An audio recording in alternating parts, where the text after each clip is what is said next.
Hi guys, எல்லாரும் எப்படி இருக்கீங்க? இன்னைக்கு தொப்பி அம்மாளை பத்தி தான் பார்க்க போறோம். யார் அந்த தொப்பி அம்மாள்? தொப்பி அம்மா வந்து பாத்தீங்கன்னா மணிமாறன் கிட்ட மட்டும் பேச காரணம் என்ன? யார் அந்த மணிமாறன்?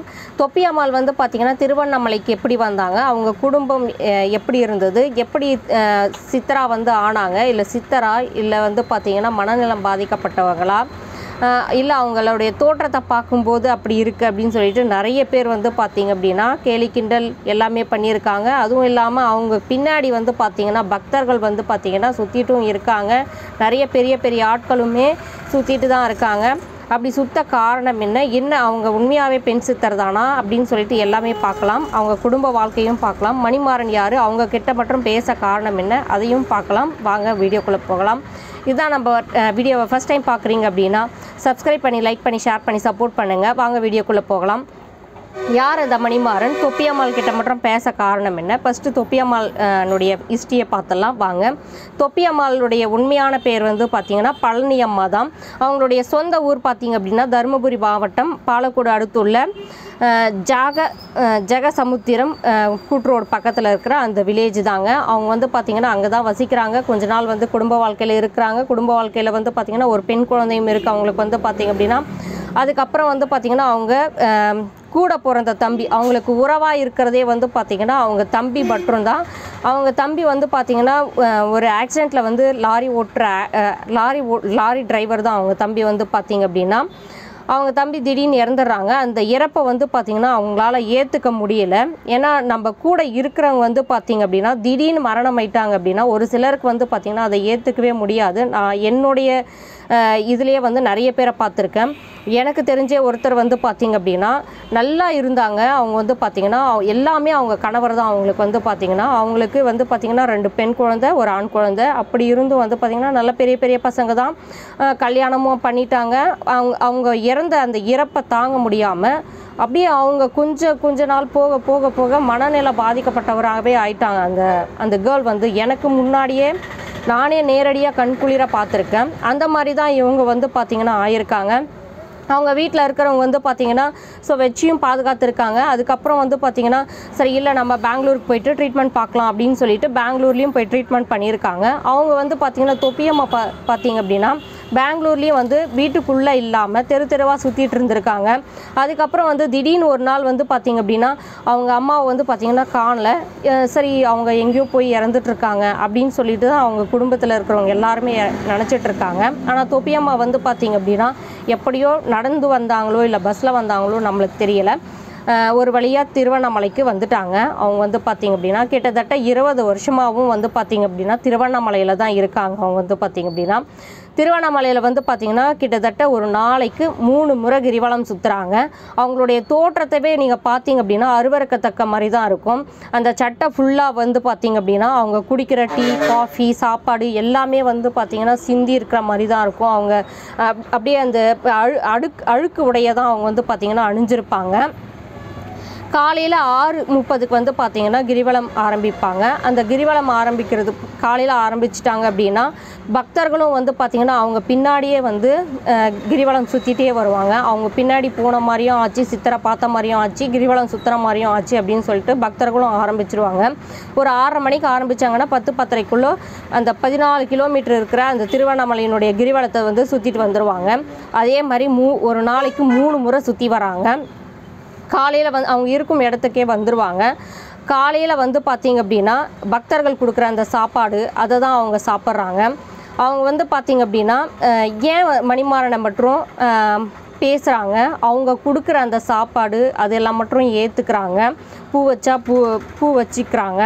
அதுக்கப்புறம் வந்து பார்த்திங்கன்னா அவர் விபூதி வச்சு விட்டா விபூதி வச்சுக்கிறாங்க அப்படின்னா அவர் வந்து பார்த்திங்கன்னா மணிமாறன் அவர்கள் வந்து பார்த்திங்கன்னா இயற்கையாகவே அவர் வந்து பார்த்திங்கன்னா நார்மலாக சமூக சேவகர். ரோட்டோரமாக இருக்கிறவங்களெல்லாம் வந்து பார்த்திங்க அப்படின்னா இறந்துருக்காங்க. வயசானவங்க ஆதரவற்றவங்க எல்லாரையுமே வந்து பார்த்திங்கன்னா அடக்கம் செய்கிற அந்த தொழிலை தான் செய்கிறாரு. அவர் உண்மையாகவே நம்ம இறந்து போனோம் அப்படின்னா ஒருத்தருடைய பிணம் அப்படின்னுவோம், இல்லை அப்படின்னா அவங்க இறந்துட்டாங்க அப்படின்னு சொல்லுவோம். ஆனால் அவர் சொல்கிற அந்த பிணம் அப்படின்ற வார்த்தையே அவர் வாயிலேருந்து வராது. பிரசாதம் அப்படின்னு தான் சொல்வார். அவர் வந்து பார்த்திங்க அப்படின்னா கிட்டத்தட்ட 2500க்கு மேலே வந்து பார்த்திங்க அப்படின்னா அவர் வந்து அந்த பிரசாதங்களை வந்து பார்த்திங்கன்னா அடக்கம் பண்ணியிருக்காரு, எரிச்சிருக்காரு. அவர் ஓன் செலவில் இது வந்து பார்த்திங்க அப்படின்னா இந்த மாதிரி நிறைய வந்து அவர் செஞ்சுட்டு இருக்காரு. அதுவும் இல்லாமல் வந்து பார்த்திங்க அப்படின்னா சின்ன குழந்தைங்களெல்லாம் கூட வந்து பார்த்திங்க அப்படின்னா அவர் வந்து அடக்கம் பண்ணியிருக்காரு. எக்ஸாம்பிள் ஒரு சின்ன இது சொன்னார். அவர் வந்து ஆற்றுல வந்து பார்த்திங்கன்னா ஒரு குட்டி குழந்தைய தூக்கி போட்டுட்ருக்காங்க. ஆனால் அந்த குழந்தை வந்து பார்த்திங்கன்னா உயிருக்கு போராடிட்டு இருந்திருக்கு. அவர் வந்து அந்த தோள் மேலே அந்த குழந்தைய போட்டுட்டு அந்த பாப்பா வந்து இன்னும் ஆகாது செல்லும் உனக்கு அப்படின்னு சொல்லிட்டு தட்டி கொடுத்துட்டு இதான்றாங்களாம். அந்த பாப்பா வந்து அவரை சிரிச்சிட்டே அவருடைய அந்த ஆன்மா, அந்த குழந்தையினுடைய ஆன்மா வந்து பார்த்திங்க அப்படின்னா அவரை பார்த்துட்டு சிரிக்குதுங்களாம். ஏன்னா நல்லா வாழ்ந்தவங்களுக்கு வந்து பார்த்திங்கன்னா எல்லாமே தெரியும், நல்லது எது கெட்டது எது எல்லாமே தெரியும். ஆனால் குழந்தைங்களுடைய பிஞ்சு மனசில் வந்து ஒன்றுமே தெரியாது. மழலைகள் வந்து பார்த்திங்க அப்படின்னா என்ன செஞ்சாலுமே வந்து அவங்க இது சரி இது தப்புன்னெல்லாம் தெரியாது. ஏன் அப்படின்னா அவங்க செய்கிறது தான் கரெக்ட் அப்படின்னு நினச்சிட்டு இருப்பாங்க. ஏன்னா அவங்களுக்கு நல்லது கெட்டது எதுவுமே தெரியாது. குழந்தைங்க வந்து பார்த்திங்கன்னா தப்பே பேச மாட்டாங்க, பொய் சொல்ல மாட்டாங்க, அது உண்மை தாங்க. ஏன்னா குழந்தைங்கள பார்க்கும்போது வந்து பார்த்திங்கன்னா அவங்க வாயிலிருந்து என்ன நடந்ததோ அது மட்டும்தான் வரும். இது மாற்றி சொல்லணும், இந்த இடத்துக்கு ஏற்ற மாதிரி மாற்றி சொல்லணும், அந்த மாதிரியெல்லாம் அந்த குழந்தைங்களுக்கு தெரியவே தெரியாது. அந்த மாதிரி வந்து அந்த குழந்தைய காப்பாற்றலாம் அப்படின்னு சொல்லிட்டு இதானும் போது மேலே தோல் மேலே போட்டுட்டு இருக்கும்போதே வந்து பார்த்திங்கன்னா அந்த குழந்தை உயிர் விட்டுட்டுருக்கு. அந்த குழந்தையுமே அடக்கம் பண்ணியிருக்காங்க. இந்த மாதிரி நிறைய சேவைகள் வந்து அவர் செஞ்சிட்டே இருக்கார். தொப்பியம்மாவில் வந்து பார்த்திங்கன்னா அவர் மணிமாறன் அவர்கள் வந்து பார்த்திங்கன்னா ஒரு அம்மாவாக தான் நினைக்கிறாரு. அதுவும் இல்லாமல் அவரை கொரோனாவில் வந்து என்னை காப்பாற்றினாங்க அவங்க வந்து பார்த்திங்க அப்படின்னா அப்படின்னும் சொல்லியிருக்காரு. அதுவும் இல்லாமல் அவர் வயிற்றில் வந்து பார்த்திங்கன்னா கிட்னியில் ஒரு கல் இருந்திருக்கு. அந்த கல்லெல்லாம் ஹாஸ்பிட்டலில் உங்களுக்கு நல்லாவே தெரியும். கிட்னியில் கல் இருக்குது அப்படின்னாக்கா ஹாஸ்பிட்டலுக்கு போனீங்கன்னா நிறைய ஸ்கேன்ஸ் எடுக்க சொல்லுவாங்க. இது இல்லை இப்படி இருக்குது, ஆப்ரேஷன் பண்ணணும், நிறைய ரூல்ஸ் அண்ட் ரெகுலேஷன்ஸாக சொல்லுவாங்க. தொப்பியம்மாள் வந்து பார்த்திங்கன்னா இந்த மாதிரி ஆப்ரேஷன் பண்ணுறதுக்காக போகணுமா அப்படின்னு சொல்லிட்டு தொப்பியம்மாள் கிட்ட ஒரே ஒரு வார்த்தை தான் அவர் சொல்லியிருக்காரு. ஒன்றும் இல்லைங்களா, ரைட் சைடில் ஓங்கி அந்த வயிற்றில் ஓங்கி அடிச்சிருக்காங்க. அந்த அடித்ததில் வந்து பார்த்திங்க அப்படின்னா அவருக்கு யூரினே வந்துட்டுருக்கு. யூரினில் வந்து அந்த கல் பிச்சிட்டே வந்திருக்கு. நிறைய பேருக்கு வந்து இந்த அதிசயங்களெல்லாம் நிறைய நடந்திருக்கு. எங்கள் வீட்டு பக்கத்துலேயுமே வந்து பார்த்திங்கன்னா சொல்லியிருக்காங்க இந்த ஒரு விஷயத்த. அதுக்கப்புறம் வந்து ஃபுல்லாக கிளியர் ஆகிடுச்சான் அவருக்கு வந்து பார்த்திங்க அப்படின்னா. ஆப்ரேஷன் பண்ணணும் நிறைய பயந்துட்டு இருந்தாராம். இதன் மூலமா வந்து பார்த்திங்க அப்படின்னா இந்த மாதிரி வந்து நிறைய விஷயங்கள் அவங்களுக்கு வந்து அவருடைய வாழ்க்கையில் சொல்லியிருக்காங்களாம். அதுவும் இல்லாமல் சித்தி நிறைய அவங்களுக்குள்ள அந்த சித்திகளையும் நிறைய எனக்கு கற்றுக் கொடுத்துருக்காங்க தொப்பியம்மாள் வந்து பார்த்திங்க அப்படின்னா சொல்லியிருக்காங்க. அதுவும் இல்லாமல் வந்து பார்த்திங்கன்னா தொப்பியம்மாள் வந்து பார்த்திங்கன்னா கரூரில் இருக்கிற நார்மலாக வந்து பார்த்திங்கன்னா ஏறி உட்காந்துப்பாங்களாம் அவங்க கூட ட்ராவல் பண்ணுறதுக்காக. எங்கே போகணுன்னே சொல்லவே மாட்டாங்களாம். இவர் பாட்டுக்கு போயிட்டே இருப்பாராம். ஒரு முறை அப்படி போகும்போது வந்து பார்த்திங்கன்னா கரூரில் இருக்கிற வந்து பார்த்திங்கன்னா பாட்டி சித்தர் வந்து பார்த்திங்கன்னா நார்மலாகவே கெட்ட வார்த்தையில் தான் பேசுவாங்களாம் அந்த பாட்டி சித்தர் வந்து பார்த்திங்கன்னா. இப்போ எக்ஸாம்பிள் வந்து குடியாத்தில் இருக்கிற மகாதேவர் மலையில் பார்த்திங்க அப்படின்னு வச்சுக்கோங்களேன். மகாதேவர் மலையில் இருக்கிற அந்த சித்தர் வந்து பார்த்திங்க அப்படின்னா எடுத்த உடனே கெட்ட வார்த்தையில் தான் பேசுவாங்க. ஆனால் அந்த கெட்ட வார்த்தை பேசினா தான் வந்து பார்த்திங்கன்னா உங்களுக்கு நல்லதே நடக்கும் அப்படின்னு வந்து பார்த்திங்கன்னா நிறைய பேர் சொல்லியிருப்பாங்க. அவர் வந்து திட்டினா தான் வந்து அசிங்கமாக தான் திட்டுவார் அந்த சித்தர் வந்து பார்த்திங்க அப்படின்னா. அந்த மாதிரி திட்டும்போது அவர்கிட்ட திட்டு வாங்கிறதுக்காகவே நிறைய பேர் வந்து கியூவில் நின்றுட்டுருக்காங்க மகாதேவர் மலையில். மகாதேவர் மலையை பெருமையை பேசணுன்னா கீழே இருக்கிற 3 சித்தர்கள் இருக்காங்க. மேலே வந்து பார்த்திங்கன்னா லிங்கம் இருக்குது. நிறைய பேர் போயிட்டுருக்கவங்களுக்கு நிறைய தெரியும். மகாதேவர் மலையில் இருக்கிற அந்த சிறப்புகளை வந்து பார்த்திங்கன்னா சொல்லி மாளாது. ஏன் அப்படின்னா அவ்வளோ வந்து ஆல்ட்ரேட் பண்ணிகிட்டே இருக்காங்க, இன்னும் செஞ்சிட்டே இருக்காங்க. இந்த மாதிரி வந்து பார்த்திங்கன்னா நிறைய சித்தர்களை வந்து சொல்லிகிட்டே இருக்கலாம். தொப்பியம்மாள் வந்து பார்த்திங்கன்னா ஒரு நாக தேவதை அப்படின்னு சொல்கிறாங்க. நிறைய யூடியூப்லலாம் நீங்கள் பார்த்துருப்பீங்க.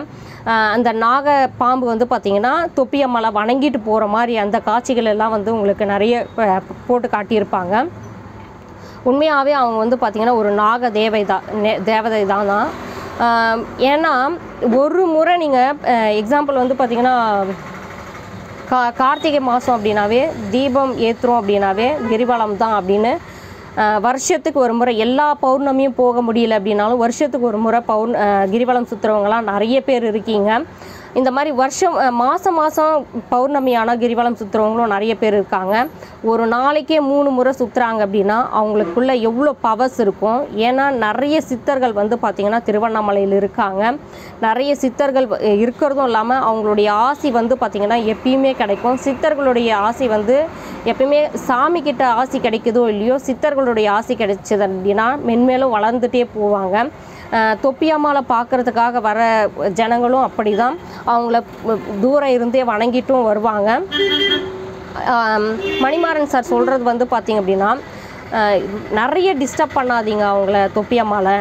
ஏன்னா நார்மலாக எப்போ பார் அவங்க கிட்டேயே வந்து கேமரா கூட்டிகிட்டு போகிறது, கேமராவை தூக்கிட்டு போகிறது, அந்த மாதிரியெல்லாம் இருக்காங்க. அந்த மாதிரியெல்லாம் இல்லாமல் அவங்கள கொஞ்சம் ஃப்ரீடமாக விடுங்க. அவங்கக்கிட்ட வந்து பார்த்திங்கன்னா சாபத்தை மட்டும் வாங்காதீங்க அப்படின்னு சொல்லிட்டு அடிக்கடிக்கு மணிமாறன் சார் சொல்லிகிட்டே இருக்கார். நிறைய வந்து பார்த்திங்கன்னா சித்தர்கள் இருக்கிற கோயிலுக்குள்ளே நம்ம போனோம் அப்படின்னா கண்டிப்பாக நம்ம நினச்ச காரியங்கள் வந்து கண்டிப்பாக நடக்கும். இப்போ எக்ஸாம்பிள் வந்து பார்த்திங்கன்னா திருப்பதியில் வந்து பார்த்திங்கன்னா கொங்கனார் சித்தர் இருக்காங்க. அந்த மூலஸ்தான சன்னதியிலேயே வந்து பார்த்திங்கன்னா கொங்கனார் சித்தருடைய சமாதி இருக்குது. இது எத்தனை பேருக்கு தெரியும்னு தெரியல.